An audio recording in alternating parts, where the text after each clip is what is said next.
Assalamualaikum warahmatullahi wabarakatuh. Salam sejahtera untuk semuanya. Saya Pak Ali dari Insight Chamber. Buku tematik kelas 6, tematika subtematika. Oke. Ayo menjadi penemu. Kita sudah mempelajari tokoh-tokoh dunia dengan penemuannya. Lalu sikap seperti apakah yang harus dimiliki untuk menjadi seorang penemu? Ya, ayo kita pelajari dari Pak Habibie. Oke. Bacalah dengan teliti teks biografi tentang perjalanan hidup Pak Habibie, ya, teks biografi. Disiplin dan kerja keras awal dari sebuah inovasi yang cemerlang. Profesor Dr. Ing Baharudin Yusuf Habibie adalah Presiden ketiga RI yang menjadi kebanggaan bangsa Indonesia. Beliau dilahirkan di Parepare, Sulawesi Selatan tanggal 25 Juni 1936. Masa kecil Habibie dilalui di Parepare. Sikap hidup, disiplin, dan kerja keras telah ditunjukkan Habibie sejak anak-anak. Ia memiliki semangat tinggi pada ilmu pengetahuan dan teknologi.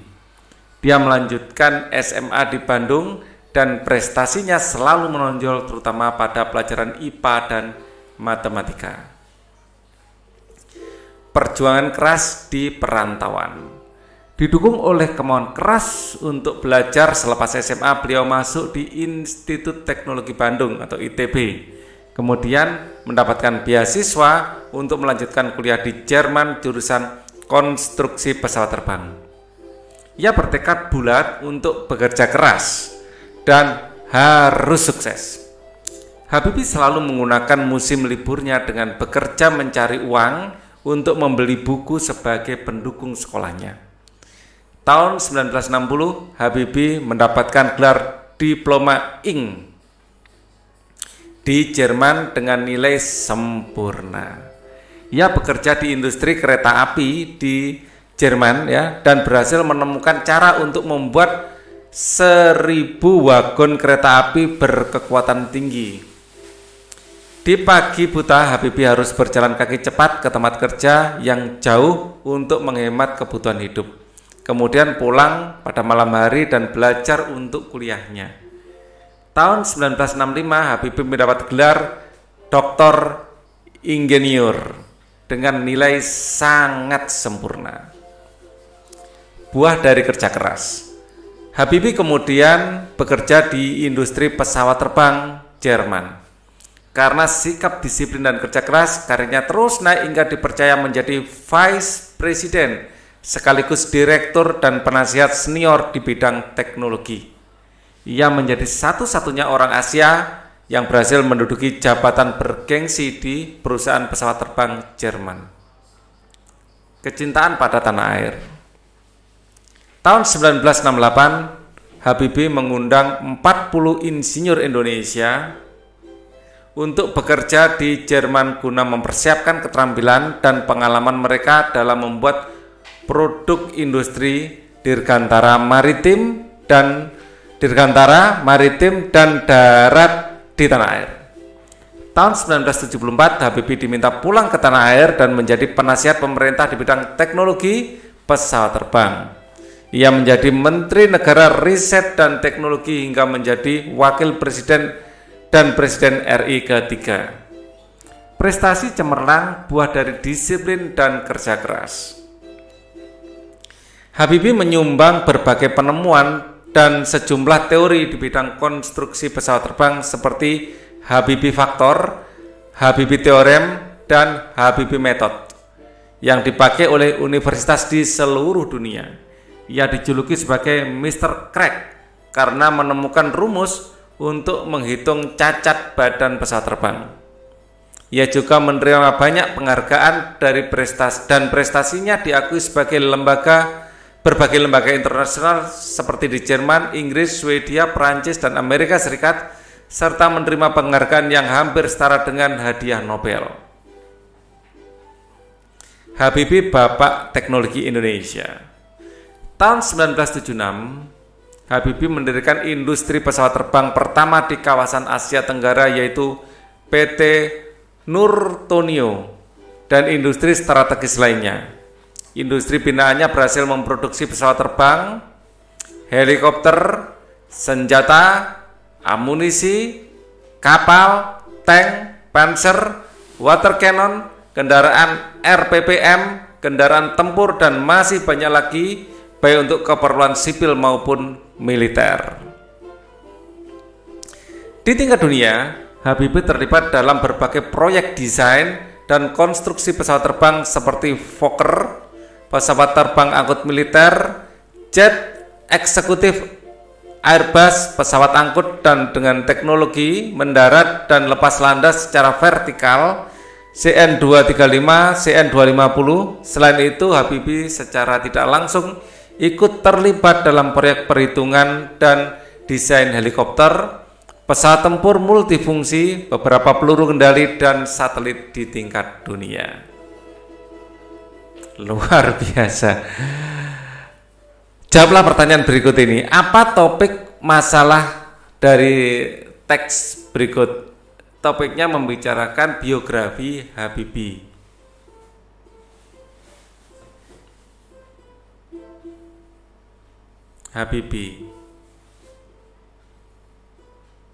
Ya, atau lebih lengkapnya Prof. Dr. Kita tulis lengkap aja ya untuk menghormati beliau. Dr. Ya, IR-nya diikutkan deh itu. DRIR Prof. Dr. Ing Baharudin Yusuf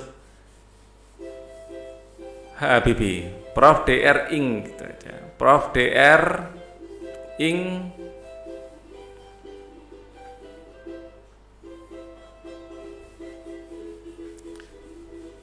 Baharudin pakai Y apa J? Yusuf Habibie ya. Pakai J, jangan lama masanya.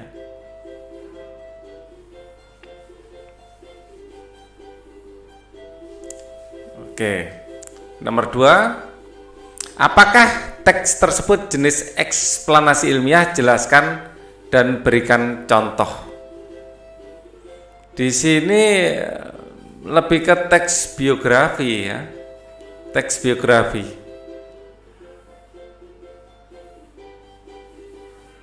Bacalah dengan teliti teks biografi tentang perjalanan hidup Pak Habibie. Ya, ini teks biografi. Ya. Pesan apa yang ingin disampaikan penulis, ini teks biografi.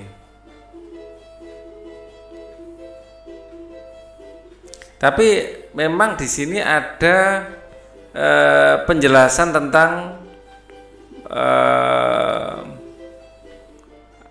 ini juga apa, ilmiah juga. Ya.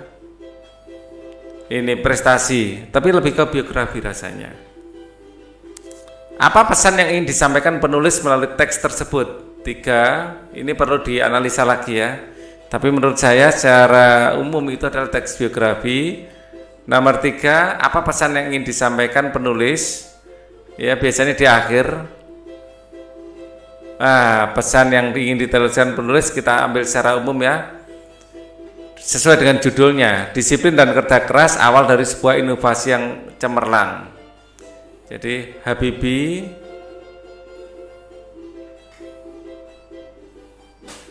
Habibie adalah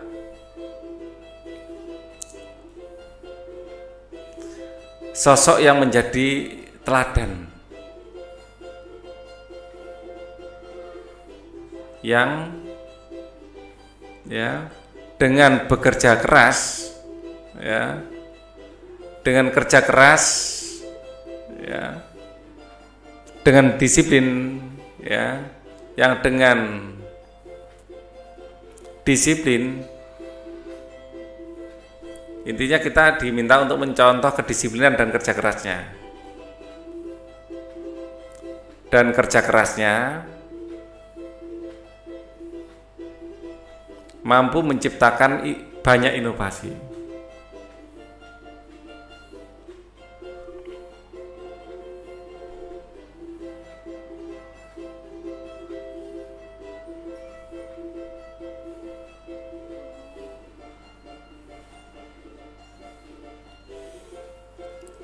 Cermati kembali teks eksplanasi. Pensil si kecil amat penting pada pembelajaran sebelumnya.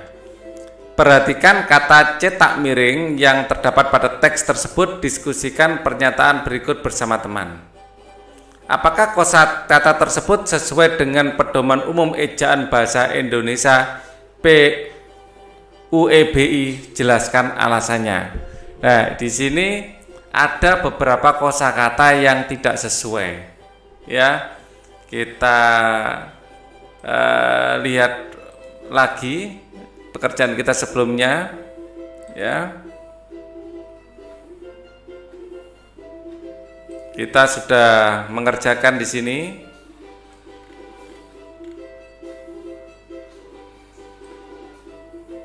Ya, di sini kita sudah mendaftar beberapa yang tidak sesuai.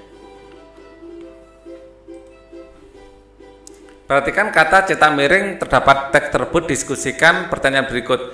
Apakah kosakata tersebut telah sesuai dengan pedoman umum ejaan bahasa Indonesia PUEBI? Jelaskan alasannya. Belum. Ya.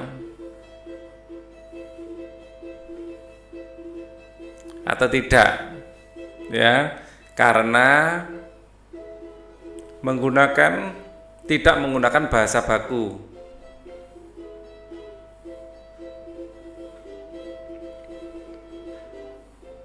Bahasa baku. Di mana dan kapan biasanya kamu menemukan penggunaan kosakata tersebut? Ya. Penggunaan kosakata tersebut untuk di majalah biasanya, ya, di majalah, ya. Jadi pada tulisan-tulisan yang informal atau pada tulisan-tulisan yang tidak formal.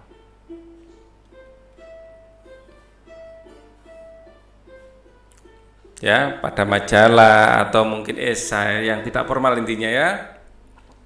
Kapan saat-saat kita dapat menggunakan kata-kata kosakata tersebut dan kapan? Ya, saat pada situasi tidak formal. Tidak formal. Untuk jurnal ilmiah harus formal. Ya, untuk penjelasan yang tidak formal bisa. Atau di blog-blog bisa, ya, di informasi internet gitu, biar asik, ya, kita menggunakan bahasa yang informal. Dan saat kapan kita sebaiknya tidak menggunakan? Pada saat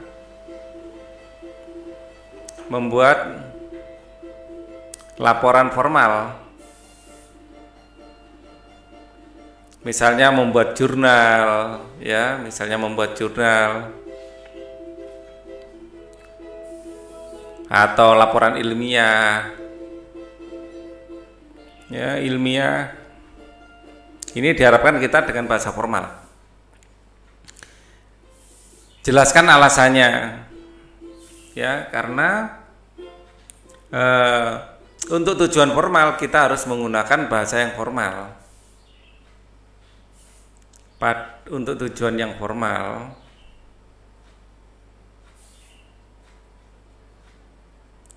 ya, formal, kita menggunakan bahasa formal atau resmi. Bahasa formal atau resmi. Kosakata baku adalah kosakata yang penulisannya telah sesuai dengan pedoman umum ejaan bahasa Indonesia atau PUEBI. Ya, sebaiknya kosakata non baku atau tidak baku adalah kosakata yang penulisannya tidak sesuai dengan pedoman umum ejaan bahasa Indonesia atau PUEBI. Kosakata baku wajib digunakan dalam tulisan atau percakapan pada acara-acara formal. Kosakata non baku boleh digunakan dalam bahasa percakapan, acara non formal seperti berbicara pada teman atau dalam kehidupan sehari-hari. Cermati kosakata non baku pada teks eksplanasi pensil si kecil yang amat penting ya dalam dalam teks tersebut dalam tabel berikut. Tuliskan arti kata tersebut dan temukan padanan kosakata bakunya. Ya, di situ ada kita memiliki non baku misalnya gimana. Ya, kita punya kosakata baku gimana. Gimana sih? Ya, gimana ya? Bikin, ya, gimana dan bikin. Ya, di sini kita menemukan nomor 1 gimana. Arti kata adalah menanyakan cara ya, menanyakan cara.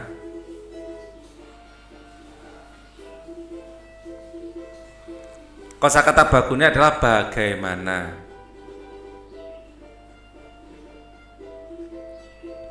Terus kita juga punya ini bikin.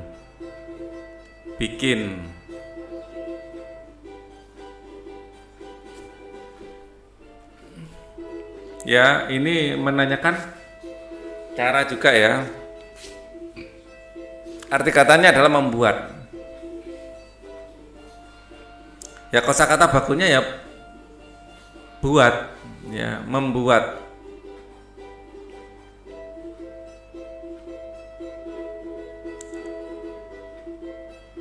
Bukan membikin ya.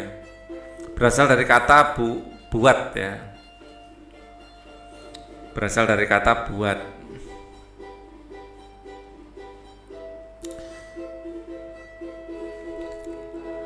Kemudian yang ketiga kita punya modern. Jadi yang benar adalah modern.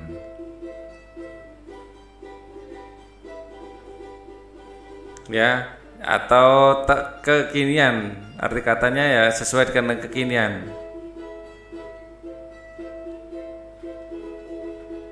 Ya, kekinian, modern. Ya, untuk lebih pastinya ya, nggak usah ya. Untuk lebih pastinya kita bisa googling kata baku modern misalnya. Kata baku modern. Nah, di sini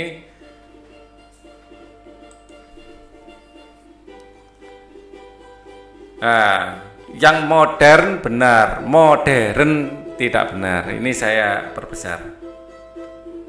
Ya, kelihatan ya. Artinya mutakhir atau yang paling baru. Ya. Modern. Yang tidak baku adalah modern. Ya, gitu ya. Oke. Sesuai kekinian atau mutakhir ya, mutakhir.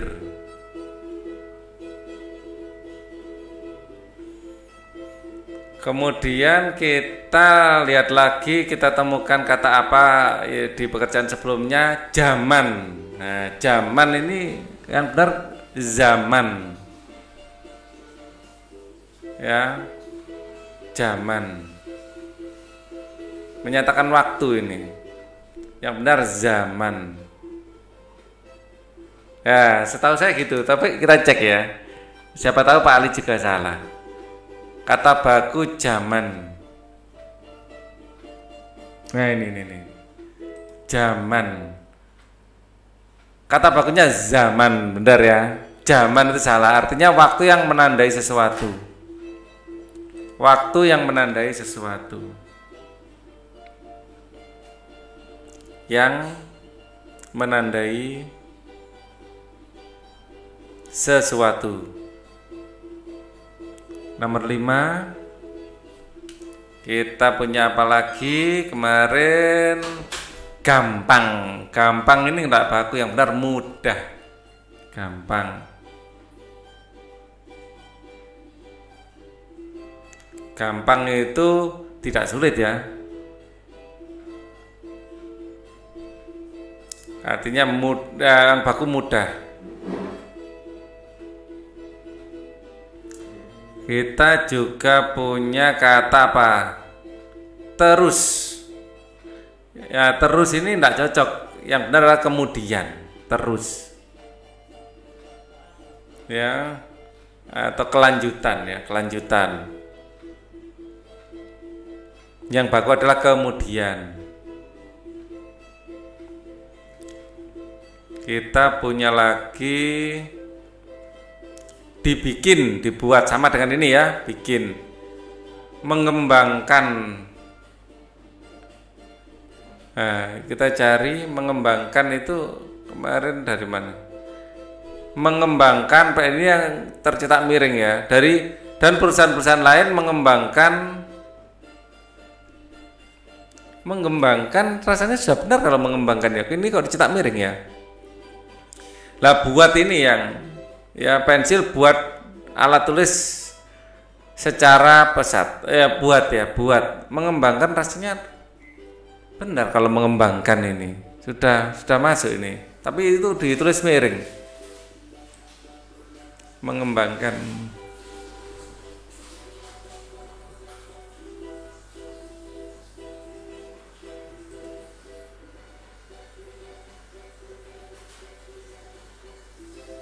Kembang, definisi arti kata mengembangkan ya memang sudah benar. Non baku dibuat kosakata mengembangkan sudah baku sudah. Jadi sebenarnya mengembangkan ini sudah baku, tapi di sini saya tulis karena disuruh yang tercetak miring ya. Tuliskan semua kata tercetak miring, ini sudah baku ini. Kalau buat ini sebenarnya ini lebih cocok untuk ya, buat itu enggak cocok, enggak baku. Buat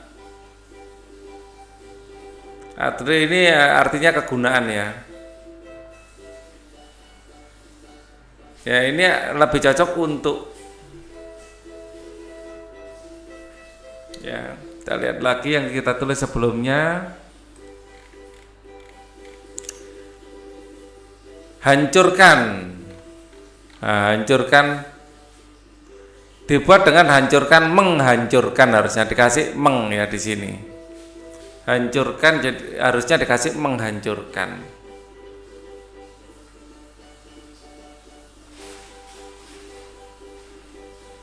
Harusnya menghancurkan.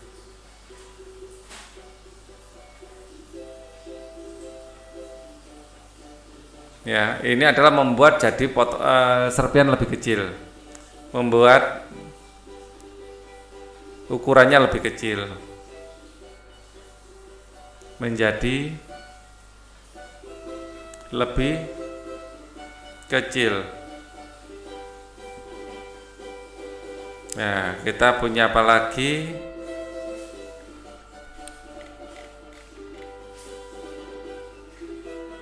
Banget. Itu sekali ya, banget itu sekali.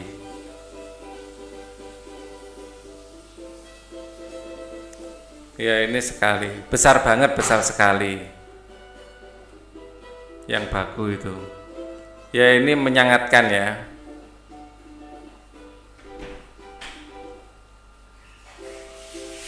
Terus kita juga punya di situ ada kalau gak ini enggak baku. Kalau gak jadi kalau tidak.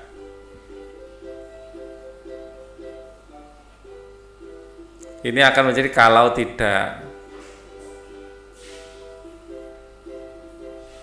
Terus di sini ada bakal. Ya, di sini akan. Enggak, bakal itu akan.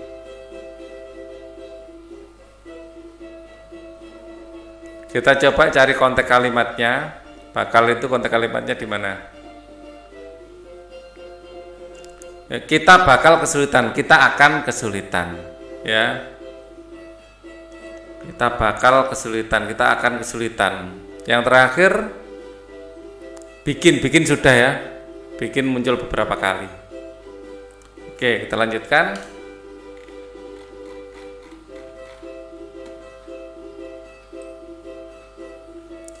Buatlah kalimat dengan menggunakan kosakata baku tersebut. Perhatikan penggunaan kalimat efektif pada kalimat yang kamu buat. Buatlah kalimat dengan menggunakan kosakata baku. Wah, banyak sekali. Ya, saya paling contohkan beberapa aja ya. Misalnya bagaimana atau zaman misalnya ya. Zaman.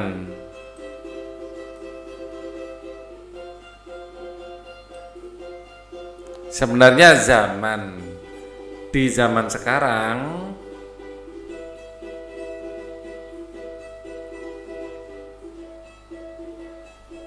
Z-nya kecil aja.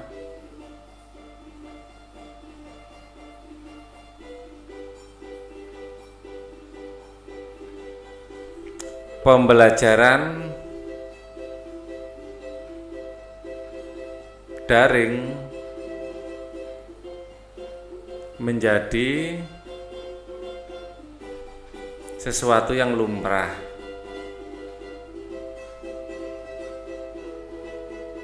Yang lumrah.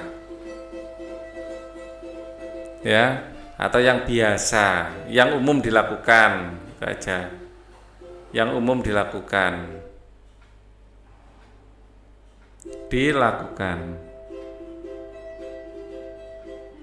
Ya, satu lagi masih ada tempat.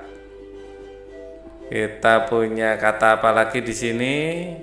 Saya memang sengaja pilih yang aneh-aneh, ya. Modern misalnya, modern.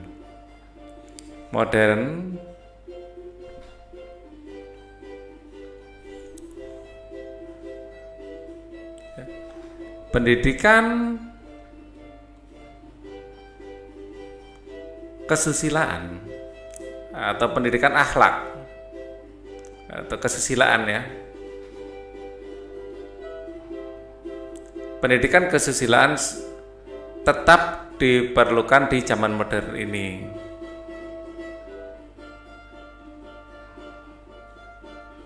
Di zaman modern ini. Nah, seperti itu. Zaman saya gunakan lagi, saya tambah modern. Oke.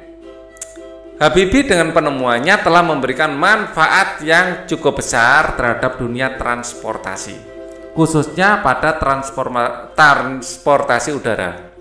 Bagaimana pengaruh alat transportasi terhadap kehidupan ekonomi masyarakat Indonesia? Wah, ini di sini ada produksi, ya. Nah, transportasi itu untuk distribusi, ya, untuk distribusi. Ya, ini dibutuhkan transportasi sampai pada konsumsi.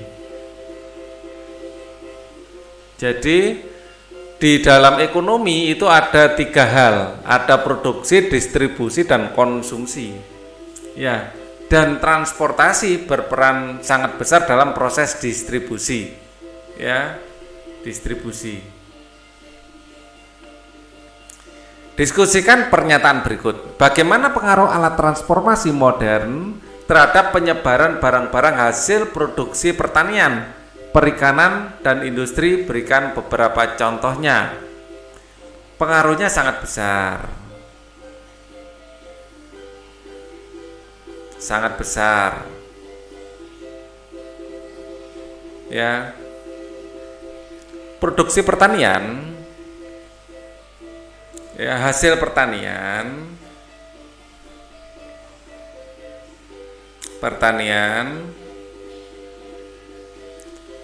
bisa segera,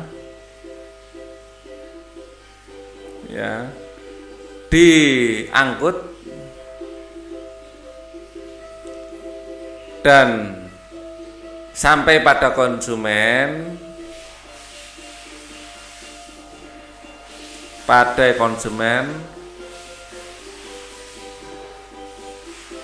dengan lebih cepat sebelum layu, ya.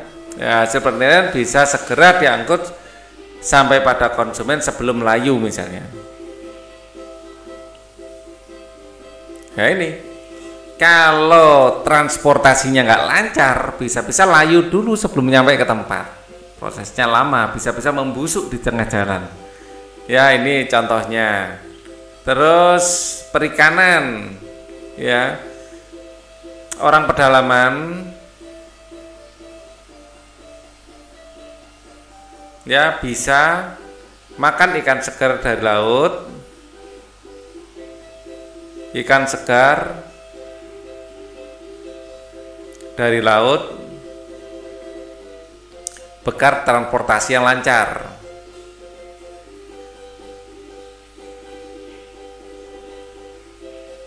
Yang lancar. Oke. Apa yang akan terjadi pada kehidupan masyarakat jika tidak terdapat beragam alat transportasi modern seperti pesawat terbang, kapal laut, kereta api, dan truk kargo? Maka ekonomi akan tidak berjalan sebagaimana mestinya. Proses distribusi akan berhambat. Distribusi barang akan terhambat atau tidak bisa lancar gitu aja. Lancar. Tuliskan hasil diskusimu pada diagram berikut. Nah, beragam hasil produksi, misalnya pertanian, misalnya ada sayur, ya, padi, telur, terus jangan pertanian aja. Di sini tadi ada pertanian, ada perikanan, misalnya ikan, cumi-cumi. Terus ada yang dari industri ya, industri misalnya ada sabun cuci, ya, sabun mandi. Sabun cuci nggak usah dikasih ya, sabun cuci, sabun mandi. Nah ini bisa segera sabun cuci, sabun mandi. Ya bisa segera didistribusikan. Ya, kehidupan ada alat transportasi kehidupan masyarakat, tidak ada alat transportasi. Ya, maka masyarakat kota akan kesulitan mencari sayuran, kesulitan mendapatkan sayuran, ya, beras, ya, padi atau dalam kurung beras ya, sayuran, beras, dan telur. Sementara masyarakat pedalaman juga akan kesulitan mendapatkan cumi-cumi, mendapatkan ikan, ya. Sementara masyarakat pedalaman akan susah mendapatkan bahan-bahan industri, ya. Masyarakat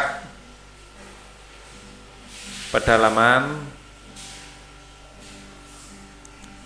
akan kesulitan mendapatkan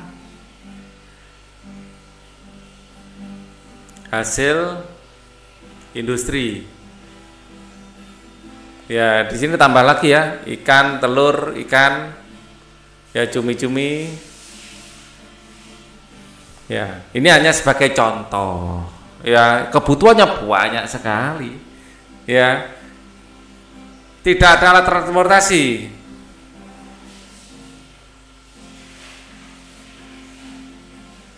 Oh, ini jawaban untuk tidak ada alat transportasi. Ya, kebalik saya. Ada alat transportasi mudah ya. Wah, maaf, ini jawaban untuk yang bawah ini. Ini untuk jawaban yang bawah. Ini kalau tidak ada alat transportasi. Kalau Yang atas ini justru dimanapun kita berada,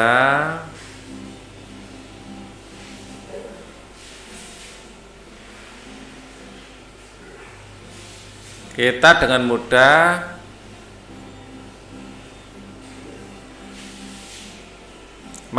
kebalik. Kita dengan mudah mendapatkan berbagai macam barang.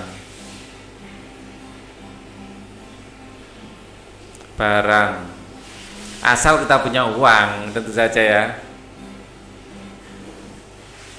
Kebutuhan. Maaf, tadi ada kesalahan Pak Ali. Kebalik. Amati kehidupan ekonomi di lingkungan sekitar sekolahmu. Buatlah cerita proses perjalanan dari suatu benda ya yang dijual di lingkungan sekitar sekolah, yaitu dari benda tersebut dihasilkan, disebarkan hingga sampai pada dirimu. Misalnya kita beli kerak telur, ya kita akhirnya kerak telur. Kerak telur asalnya dari mana? Dari pedagang eceran telur. Pedagang kerak ya, tentu saja pedagang kerak. Kerak telur. Pedagang kerak telur beli telurnya dari pasar. Beli dari pasar gitu aja ya. Di pasar belinya dari apa? Dari distributor. Distributor belinya dari mana? Dari peternak ayam. Dari peternak ayam dibawa distributor, dijual ke pasar, terus pedagang kerak telur, ya baru kalian dapatkan kerak telur. Jadi kalian mendapatkan kerak telur itu prosesnya panjang. Ceritamu dapat dalam bentuk tulisan atau gambar. Buatlah dengan jelas dan rapi dan menarik. Kamu dapat memajang hasil karyamu di kelas sebagai bahan belajar teman yang lain. Amati rangkaian seri dan rangkaian paralel yang telah dibuat pada pertemuan sebelumnya. Diskusikan bersama teman untuk menemukan persamaan dan perbedaan. Tuliskan dalam diagram Venn berikut. Rangkaian seri ya disusun secara berurutan ya. Alat listrik seperti lampu ya, alat listrik lampu dan baterai. Alat listrik yaitu lampu dan baterai gitu ya, yaitu lampu dan baterai ya. Seri ini disusun secara berurutan, secara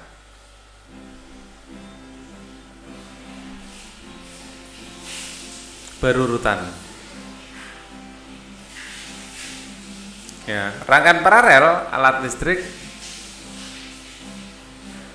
yaitu lampu dan baterai disusun secara sejajar.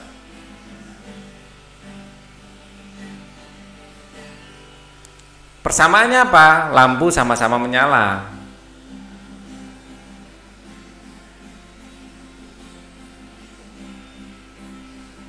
Apalagi perbedaannya? Ya, perbedaannya rangkaian seri ini lebih terang,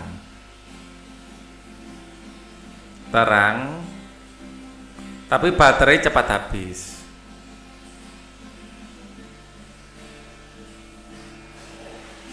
Ya, rangkaian paralel lebih redup tapi baterai awet. Baterai awet. Ya. Kemudian rangkaian paralel apabila satu lampu diputus, yang lain ikut mati. Satu lampu mati, yang lain ikut mati. Tapi kalau rangkaian paralel, satu lampu mati, yang lain tetap hidup.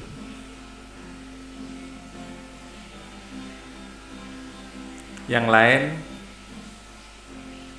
tetap hidup. Oke. Tekun rayu renungkan sekarang. Tekun, kerja keras, dan pantang menyerah adalah modal utama untuk menjadi seorang penemu, seperti Bapak B.J. Habibie. Sudahkah kamu disiplin mengerjakan tugas-tugas dengan tekun? Nah, ini kalian sendiri yang bisa menjawab. Sudahkah kamu bekerja keras untuk menemukan jawaban dari beragam masalah saat mengerjakan tugas-tugas? Ya, itu kalian bisa jawab juga. Sudahkah kamu berpendirian teguh dan pantang menyerah saat beberapa kali percobaan gagal? Harus ulet ya, biar bisa sukses seperti Pak Habibie. Diskusikan bersama orang tua di rumah tentang pentingnya sikap kerja keras dan pantang menyerah. Semua ilmuwan memiliki ini. Mintalah orang tuamu bercerita tentang pengalaman mereka saat mengalami kegagalan dalam perjalanan hidupnya. Kita akan lanjutkan lagi di video lain. Untuk video lain ada di kolom deskripsi ya. Di situ ada playlist ya, sehingga kalian bisa menemukan video-video yang lain. Thank you for watching. Wassalamualaikum warahmatullahi wabarakatuh.